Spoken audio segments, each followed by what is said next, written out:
For me, Judaism has always been a part of my identity, but since October 7th, it's been a much bigger part of my identity. And that's not necessarily because that's what I chose, but naturally, as a Jewish student who goes to a non-Jewish school, just in my day-to-day environment, navigating to central London where my school is based, being Jewish has just been a huge part of my identity.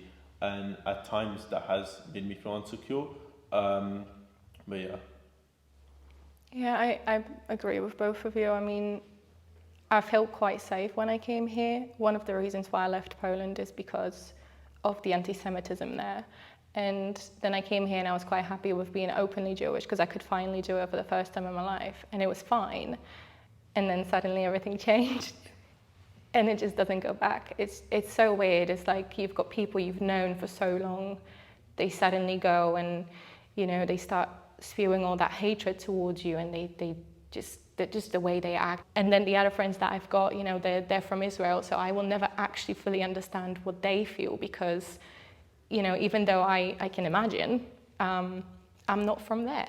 So it's a very weird thing where it's like we're together, but it still feels lonely. Yeah.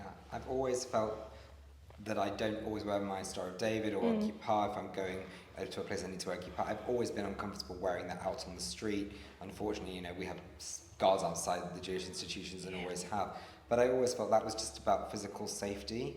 But I feel now there's something more around it's almost acceptable to be sort of lightly anti-Semitic. Yeah. Israel is often used as a stick to beat Jews with, but the dialogue that I've seen, particularly in the last 4 or 5 months more so, there seems to be a shift in actually almost trying to delegitimize the fact that Israel exists. It's not just about the government, and that discourse seems to be slowly moving, and it's so dangerous because, you know, that's when it really seeps into anti-Semitism, legitimate criticism of Israel.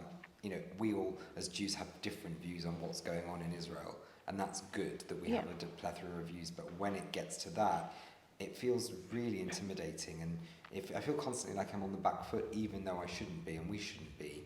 It feels really uncomfortable. And when I meet a non-Jew who's really, really allied and says, I'm so sorry, I'm surprised. It should be the opposite. I think we should be surprised when someone's anti-Semitic instead of being surprised when someone says, look, I'm so sorry for what you're going through.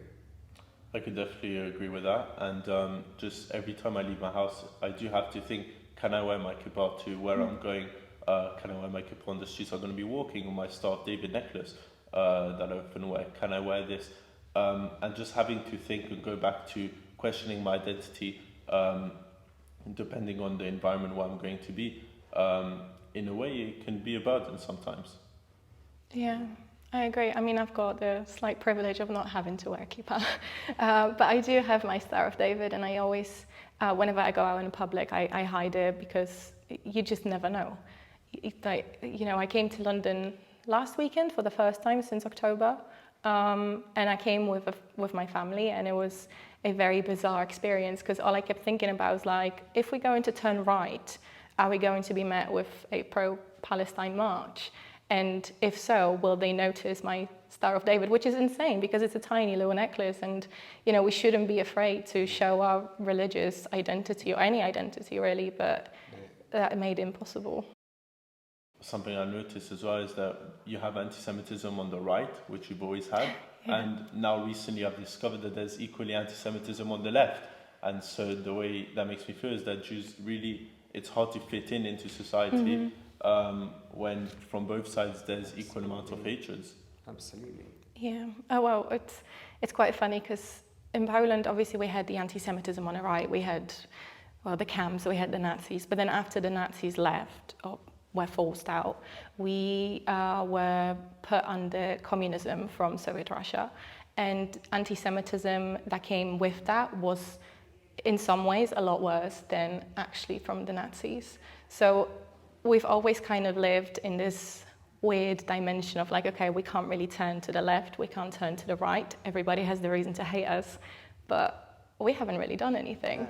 And I think the thing that really worries me, I'm so glad you actually mentioned that, is people know the far right. They see the Nazis, they see the thugs, they see the riots we had a few months ago in the summer, and people can kind of see a far right thug and go racist, horrible.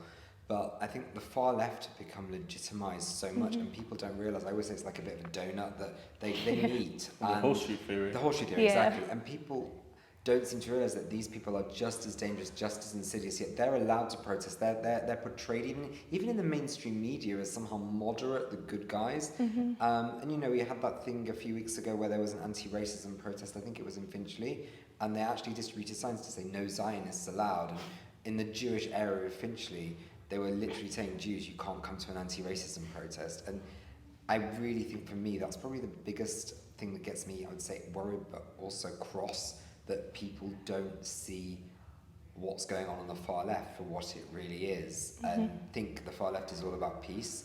But actually, you know, you look at any far left, not every single person on the far left, but you look at a far left march for Palestine, and they really don't want peace. It's about the erasure of Israel, and by token, that's genocide of Jews. But no one seems to want to go there, because maybe it's too difficult a subject to go to embrace. I don't know what you guys think. I definitely agree with that. There's not much to add. Yeah, you definitely mentioned. I think a lot of people who go to the pro-Palestinian protests, they genuinely want to do good. Yep.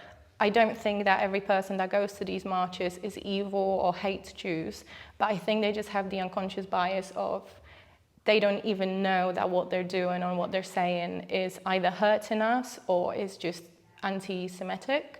I think that I've also noticed quite an evolution of the Antizionism over the last year or so.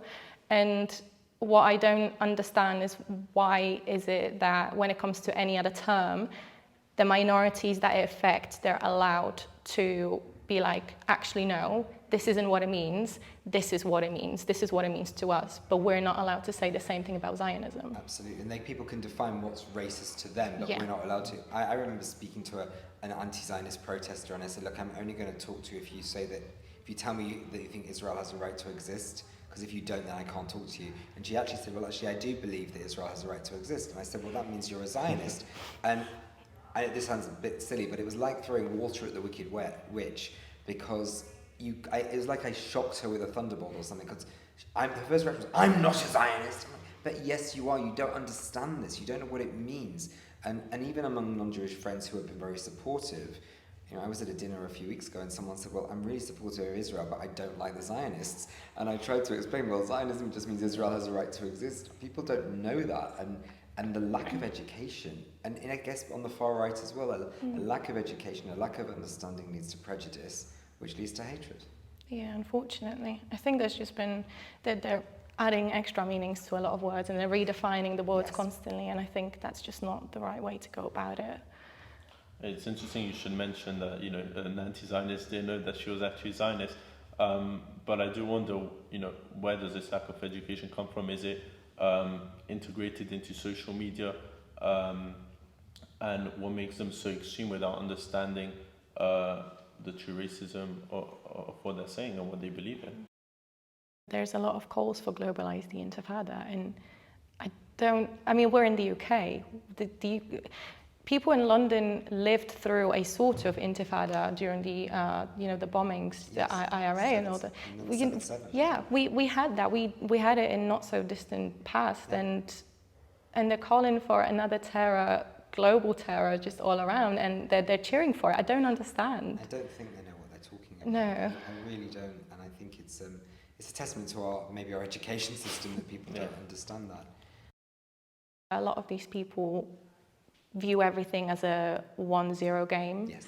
Everything's 1-0, and to them, you're either the oppressed or the oppressor. You're either the colonized or the colonizer. And because majority of the people in the West have only seen white Jews or white presenting, they assume that because we look white, then we are white, and somehow we're the evil of the world. So it is very easy for them to just turn against the Jews then and just start yelling at us and claiming that we're, God knows what. But we weren't white just 70 years ago. No, we weren't white enough for the right, and we're too white for the left. Yeah. It's such a paradox? And it goes back to what I said, we can't really fit into society, especially post-October 7th. It's a lot harder to just be British. And I find what you said about the oppressor, oppressed, so true. and it distorts the reality. I mean, Jewish people are some of the most diverse ethnicities in the world. Yeah. You're from Poland. Ethnically, my family's from Morocco. You're from Manchester. I'm not sure about ethnically. I'm British for several generations, but we're all different. We're diverse. We all have different opinions. We all come from different places, and it's never that simple. You know, I mean, even within ourselves, we have this joke: you know, 2 Jews, 4 opinions. You know, well, the world is diverse, and you can have nuance, and I think nuance has been taken out. As you said, I think what you said is bang on. This binary approach to everything. I always felt, you know, Britain was an island of sanity, especially compared to mainland Europe. Yeah. But a friend of mine said to me the other day, he said, I'm thinking of moving to Dubai. It's safer to be Jewish in Dubai than it is in London. And I thought, the day that has been said, I just, what world am I living in? The ridiculous thought, isn't it? But they don't put up with it over there. Well, all you got to see is how many people made the Aliyah and they moved to Israel ever since October the 7th. You would think that being constantly showered with rockets from Hezbollah, Hamas would make you not want to go there. But a lot, I mean, even I was thinking that with my husband, like, should we maybe one day move? And you know, it's an insane thought to want to live somewhere where you need to run to a shelter every now and then. Because it feels safer to be with people who you are. You know you're loved and you know you're part of that society than always feeling like you have to justify your existence. Even if you're physically safer, I think mentally, I think that the community, the mental health in the community has been a real issue the last year. People feel really vulnerable and scared. And I think it's not, you know, just Britain, it's all of Europe. But definitely in France, for the last 15 years, it's been known France has a lot more anti-Semitism. And I thought in Britain, maybe it's better, and it was better, but since October 7th, I definitely think the dynamics of that have changed. And Europe as a whole is a lot less safe for Jewish people. And I'm only 17, so I can't make the decision to move straight away, but I'm definitely considering moving to Israel. And, you know, at least there I won't have to question the identity, or can I wear the kippah, can I wear the Magen David? You know, I'm surrounded by people like me, so in that sense it'd be a lot more comforting.